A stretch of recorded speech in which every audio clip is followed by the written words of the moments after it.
మాతృదేవో భవ. నేను మీ శ్రీధర్. నా నెంబర్ కింద స్క్రోల్ అవుతూ ఉంటుంది.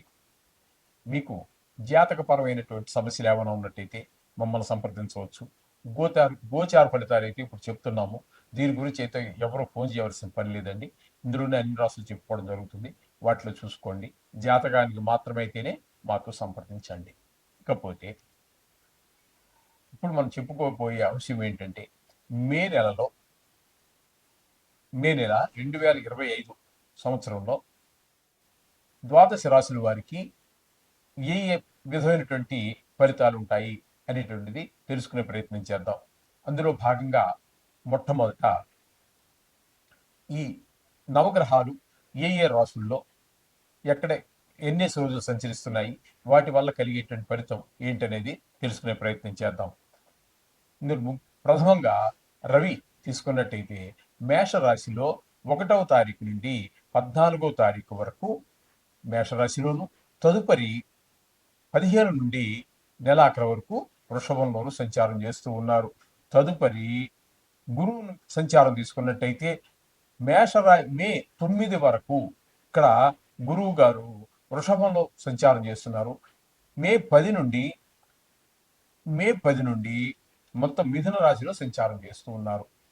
ఇంకా బుధుని కనుక మనం తీసుకున్నట్టయితే 3 రోజులు మీనంలోను, తదుపరి 28 రోజుల పాటు మేషంలోను సంచారం చేస్తూ ఉన్నారు. ఇంకా కుజుని యొక్క సంచారం తీసుకున్నట్టయితే నెల మొత్తము మనకి కర్కాటకంలో సంచారం చేస్తూ ఉన్నారు.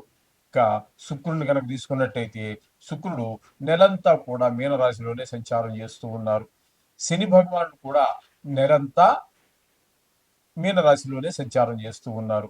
రాహువును తీసుకున్నట్టయితే రాహు సంచారం 1వ తారీఖు నుండి 16వ తారీఖు వరకు మీనరాశిలోను, తదుపరి వక్రగతి కారణంగా కుంభంలోనికి అంటే వెనక్కి వస్తున్నారు. ఈ విధమైన సంచారం రాహుగ్రహ సంచారం ఉన్నది. ఇంకా కేతు సంచారం కనుక తీసుకున్నట్టయితే 1వ తారీఖు నుంచి 16వ తారీఖు వరకు కన్యా రాశిలోను సంచారం చేస్తున్నారు. తదుపరి వక్రగతి కారణంగా కన్య నుంచి వెనక్కి అంటే సింహంలోకి ప్రవేశిస్తూ ఉన్నారు. ఈ విధంగా మొత్తం గ్రహచారం అంతా ఈ నెలంతా అలా ఉన్నది.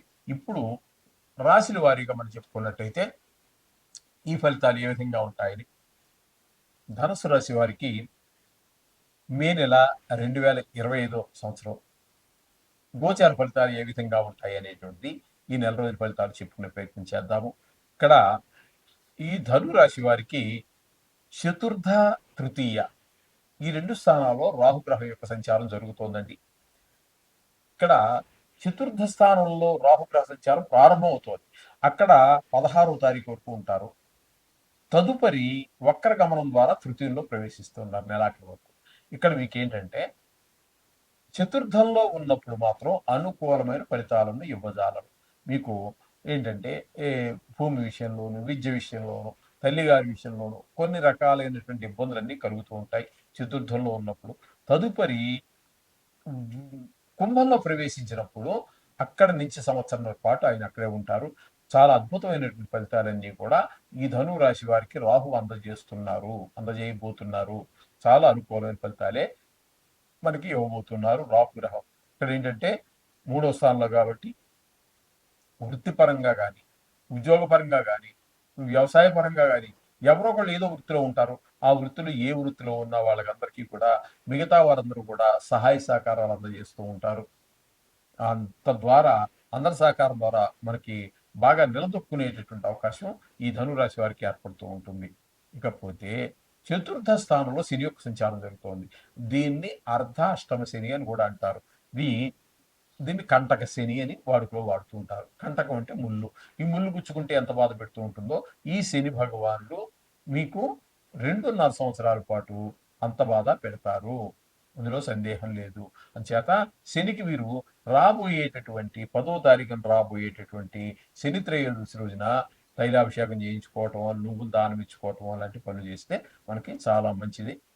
ఇకపోతే 22వ తారీఖున వచ్చేటటువంటి హనుమ జయంతి కూడా శని సంభవిత దోషాలన్నింటినీ పోగొట్టడానికి సమర్థులు అని చెప్పేసి పురాణాలు మనకు చెప్తున్నాయి. కాబట్టి అది కూడా చేసుకోవచ్చు. ఈ విధంగా శనికి సంబంధించినటువంటి ఆ దోషాల నుంచి బయటపడండి. ఇకపోతే శుక్ర భగవానుడు చతుర్థ స్థానంలో నెలంతా ఉంటారు. శుక్రుడు 4వ స్థానంలో చాలా చక్కటి మంచి ఫలితాలు, శుభ ఫలితాలు ఇస్తూ ఉంటారు. ఇక్కడ తల్లిగారు విషయంలోనూ, ఆరోగ్య విషయంలోనూ, తల్లిగారి ప్రేమకి మరింత దగ్గర అవ్వటానికి, అలాగే విద్య విషయంలోనూ, భూమి విషయంలోనూ, గృహ విషయాల్లోనూ, వీటన్నిటిలో కూడా మనకి శుక్రుడు చాలా అనుకూలమైనటువంటి ఫలితాలు ఇస్తూ ఉంటారు. అలాగే ఈ కళలకు సంబంధించినటువంటి వాళ్ళు, ఈ వీటినే వృత్తిగా చేసుకునే, కళల్ని వృత్తిగా చేసుకునేటటువంటి వారు, కళల్ని కేవలం కొంతమంది ప్రవృత్తిగా మాత్రమే, వృత్తి వేరే ఉంటుంది, ప్రవృత్తిగా చేసుకునేటటువంటి వాళ్ళకి శుక్రుడు అనుకూలమైనటువంటి ఫలితాలు ఇస్తాడు. అలాగే షేర్ మార్కెట్లో పెట్టుబడి పెట్టేటటువంటి వారికి కూడా అనుకూలంగానే ఉంటుంది. అలాగే టీవీ రంగంలో ఉన్నటువంటి వారికి, సోషల్ మీడియాలో ఉన్నటువంటి వారికి కూడా అనుకూలమైన ఫలితాలే శుక్ర భగవానుడు కలుగజేస్తూ ఉన్నాడు. ఇక చతుర్థంలోని బుధుడు ఒక 3 రోజులు సంచారం చేస్తూ ఉన్నారు. ఈ 3 రోజులు అనుకూలం కాదు. తదుపరి ఆయన పంచమ స్థానమైనటువంటి మేషంలో ప్రవేశిస్తూ ఉన్నారు. అక్కడ ఆ మిగతా రోజులు నెలంతా కూడా అక్కడ ఉంటారు కాబట్టి, ఆ నెల అంతా కూడా ఇంచుమించుగా బుధుడు చక్కటి మంచి ఫలితాలు ఇస్తూ ఉంటారు. తల్లి విషయంలో కావచ్చు, భూమి, గృహాలు, అట్లాగే మొత్తం వాహనము, వీటన్ని విషయాల్లో కూడా మీకు చాలా చక్కటి, కొనుక్కోవడానికన్నా ఇల్లు కొనుక్కోవటానికి, లేకపోతే వాహనం కొనుక్కోవటానికో, లేకపోతే రిపేర్లు చేయించుకోవటానికో, అలాగే చక్కటి ఫలితాలన్నీ కూడా ఈ బుధుడు మీకు మంచి ఫలితాలన్నీ కూడా అందజేస్తూ ఉంటారు. ఈ విధమైన ఫలితాలన్నీ కూడా బుధుడు మనకి అందజేస్తూ ఉన్నారు. ఇకపోతే గురువు యొక్క సంచారం తీసుకున్నట్టయితే 6వ స్థానంలో ఒక 9వ తారీఖు వరకు, తదుపరి 7వ స్థానం అయినటువంటి మిథునంలోనూ సంచారం చేస్తూ ఉన్నారు. ఇక్కడ 6వ స్థానంలో మాత్రం గురువు 9 రోజులే ఉంటారు. అనుకూలమైన ఫలితాలు అయితే ఇవ్వజాలరు. కానీ తదుపరి సప్తమ స్థానమైనటువంటి మిథునంలో సంచార కాలంలో మాత్రం చాలా చక్కటి ఫలితాలన్నీ ఉంటాయి. భార్యాభర్తల మధ్యన అనుకూలత, వివాహితులైతే, వివాహం కాని వారైతే, వివాహం కోసం ప్రయత్నాలు చేస్తున్నటువంటి అమ్మాయికి కానీ అబ్బాయికి కానీ వివాహం కుదరటమో, లేకపోతే తాంబూలాలు తీసుకోవటమో, లేకపోతే వివాహం అయిపోవటమో అంతా కూడా ఈ మే ధనురాశి వారికి అనుకూలమైన ఫలితాలు ఇస్తూ ఉంటాడు. అదే అంటే మనం ప్రస్తుతం మాస ఫలితాలు చెప్పుకుంటున్నాం కాబట్టి, కానీ అక్కడ ఈ మిథునంలో గురువు యొక్క సంచారం సంవత్సర కాలం పాటు ఉంటుంది. ఈ సంవత్సరం అంతా కూడా గురువు మీకు అనుకూలమైన ఫలితాలు ఇస్తూ ఉంటారు. ఈ విధంగా ఇకపోతే అష్టమ స్థానంలో కుజుని యొక్క సంచారం, ఇది మాత్రం కొంచెం కష్టతరంగా ఉంటుందండి. ఈ కొన్ని సందర్భాలలో రాజదండనకి అంటే రాజదండన పొందే అవకాశం ఉంటుంది. ఎందుకంటే ఇవి రాశిగతమైన ఫలితాలు, కొన్ని కోట్ల మందికి సంబంధించి ఉంటుంది కాబట్టి, అందులో దుర్మార్గులు ఉండొచ్చు, మరొకరు ఉండొచ్చు, మంచివారు కూడా ఉండవచ్చు. అందులో దుర్మార్గులైనటువంటి వాళ్ళకి ఏంటంటే రాజదండన అంటే శిక్షలు పడటం లాంటివి, అంటే ప్రిజనింగ్ అంటే కారాగార శిక్షలు పడటం లాంటివి ఉంటాయి. కొంతమందికి ప్రాణం మీదకి వచ్చేటువంటి పరిస్థితులు ఉంటాయి. అలాగే పెద్ద దుఃఖాలు, అయిన వారు ఎవరో చనిపోవడం లాంటివి అవి వినటం, అలాంటివన్నీ జరుగుతూ ఉంటాయి. ధన నష్టం వస్తూ ఉంటుంది. ఎవరితో మాట్లాడిన కలహం వస్తూ ఉంటుంది. మనం ఎంతో మంచిగా మాట్లాడదామన్నా కూడా కలహాలు వచ్చేటువంటి అవకాశం ఉంటుంది. ఈ విధమైన పరిస్థితులన్నీ అష్టమ స్థాన కుజుల వల్ల కలుగుతూ ఉన్నాయి. ఇకపోతే భాగ్య దశమ స్థానాల్లో కేతు యొక్క సంచారం జరుగుతోందండి. ఇక్కడ రెండిట్లోనూ కూడా భాగ్యస్థానంలో కానీ, ఈ దశమ స్థానంలో కానీ కేతు యొక్క సంచారము శుభప్రదమైన ఫలితాలు ఇవ్వజాలదు.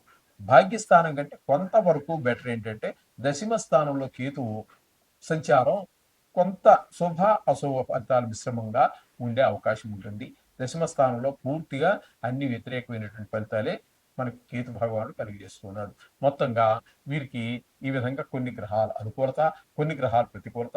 ఇందులో ముఖ్యంగా ఈ నెలలో 5 గ్రహాలు 2 రాశుల్లో సంచారం వల్ల ఏంటంటే పాక్షికంగా కొన్ని గ్రహాలు అనుకూలత, పాక్షికంగా కొన్ని గ్రహాల ప్రతికూలత కూడా మనకు గోచరిస్తూ ఉన్నది.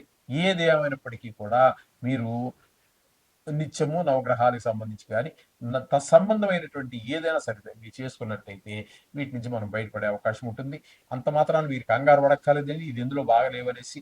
ఎందుకంటే దీని ప్రభావం చాలా తక్కువ ఉంటుంది.